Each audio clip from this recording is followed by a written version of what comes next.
시속 100km 구간 단속 시작 지점입니다. 키로가 잘 안 나와. 어떡해? 표정이 슬퍼 보이는데 원래 저렇게 생겼습니다. 포동포동한 게 부드러워 보이네요. 다시 한번 말씀드리지만 제가 수입한 게 아니고 동물들의 국가 간 이동 과정을 보여드리기 위한 영상입니다.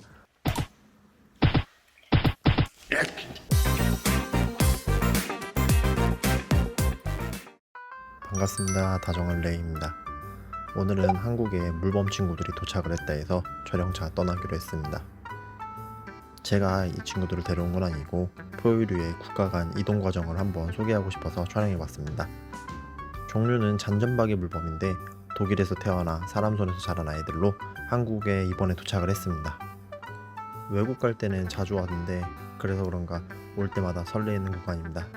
저는 항상 2차선으로 달립니다. 1차선으로 가면은 느려서 미안해져요. 시속 100km 구간 단속 시작 지점입니다. 키로가 잘 안 나와. 어떡해? 쏙쏙쏙.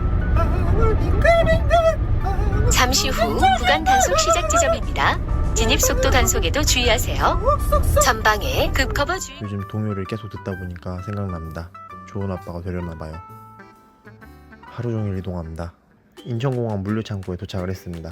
해외에서 도착한 수화물은 모두 여기로 도착을 해서 서류 작업을 확인하는데 특히나 포유류의 경우에는 정말 오랜 시간 확인 절차를 끝낸 다음에 다음 구역으로 이동됩니다. 얘가 정상적인 개체인지 그리고 서류상의 문제는 없는지 밀렵인지 이러한 여러가지 정보들을 확인을 하는 거예요. 정말 많은 인원들이 모여서 확인을 합니다. 물범이 보이네요. 표정이 슬퍼 보이는데 원래 저렇게 생겼습니다.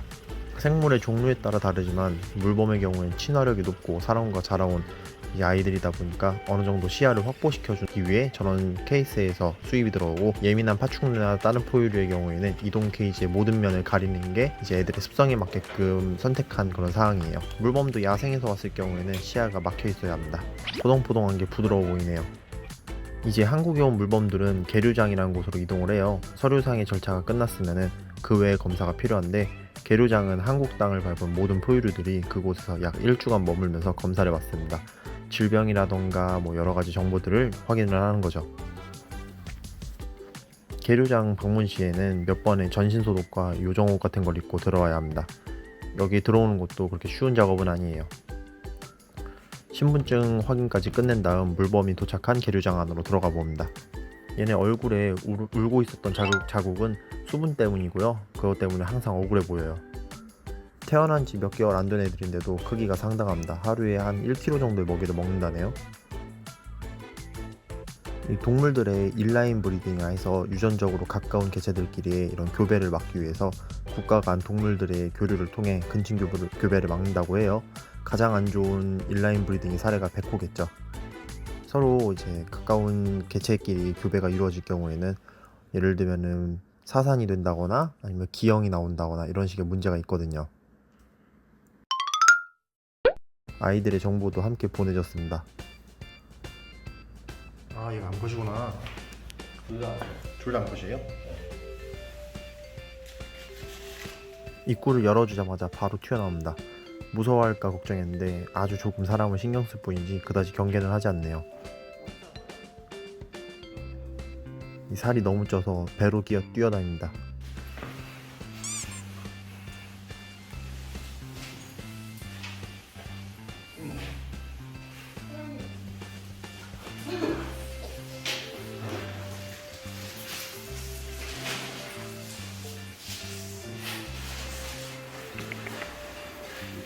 일로와.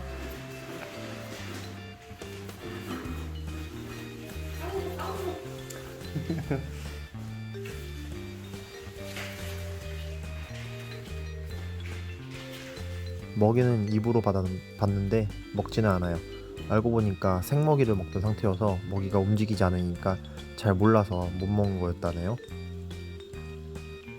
다시 한번 말씀드리지만 제가 수입한 게 아니고 동물들의 국가 간 이동 과정을 보여드리기 위한 영상입니다. 이러한 절차를 통해 이동된다는 걸 보여드리기 위해서 촬영을 했어요.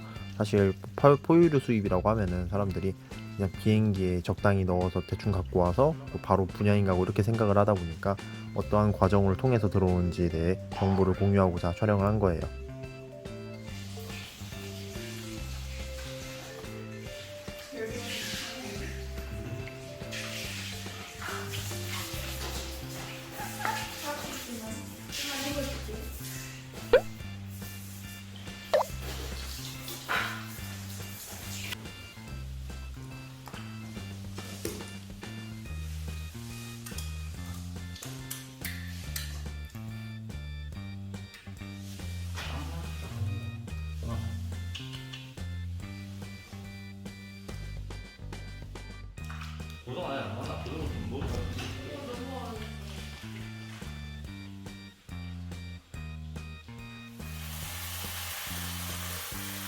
씻겨주려고 물을 틀어줬더니 좋아합니다.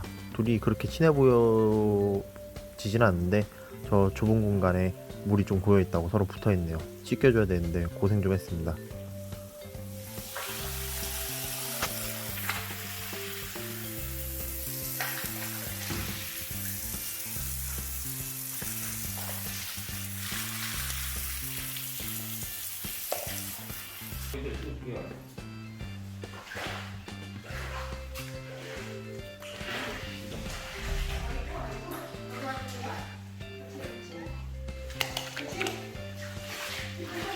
무섭게.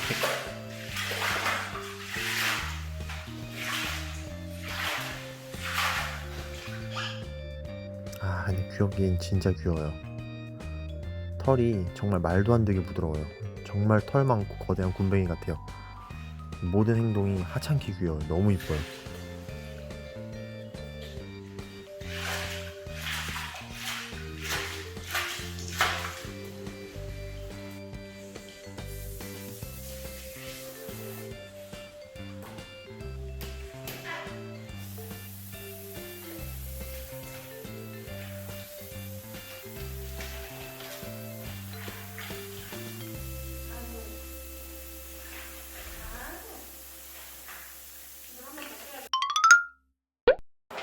발톱도 있고 꼬리도 있습니다. 물범 발톱은 귀여운데 물개부터는 발톱이 살벌해요. 당분간은 여기서 계속해서 관리에 들어갈 텐데 그만큼 포유류의 이동 과정은 상당히 복잡합니다. 여기 보이는 이 아이는 잔점박이 물범이라 해가지고 아까도 설명했지만은 한국에 서식하고 있는 잔점박이 물범하고는 약간 달라요. 서로 좀 종적인 차이가 있긴 한데 아무튼 비슷한 이름으로는 그냥 국내에서는 이러한 이름이 있다는 거고요. 다 자라면은 한 80kg가 넘어가는 그런 중형 사이즈의 물범이고 되게 귀여운 외모로다가 유명해진 그런 케이스인데요. 얘네 같은 경우에는 사람과의 친화력도 되게 높은 편이어가지고 전 세계 어딜 가도 동물원이라던가 아니면 보호소에서 꼭 데리고 있는 그런 아이들이거든요. 아, 이제 먹이를 먹네요. 물속에서도 잘 받아 먹습니다. 얘네들은 또 수영을 잘해가지고 수심 500m, 600m 이상까지 잠수를 해가지고 거기서 1시간 이상 머물면서 물고기라던가 아니면 오징어 같은 그러한 수산물들을 열심히 잡아먹는 그런 수영의 달인이기도 합니다. 근데 국제적으로다가 개체수가 정말 빠르게 줄어들고 있어가지고 전 세계에 있는 동물원에서도 이 친구들의 증식에 상당한 관심을 기울이고 있다고 해요. 이거 까만 애가 파인. 먹이로는 청어나 고등어, 꽁치 같은 그런 생선들을 먹이고 그리고 오징어도 좋아합니다. 그래서 그런가 물범은 좀 독특한 냄새가 나요. 시골 강아지 냄새에다가 생선 비린내가 섞인 그런 냄새가 납니다. 그래도 뭐 귀여우니까 괜찮습니다. 또 새끼를 그렇게 많이 낳는 편이 아니에요. 한 배에 많이 낳아봐야 한 마리에서 두 마리를 낳거든요.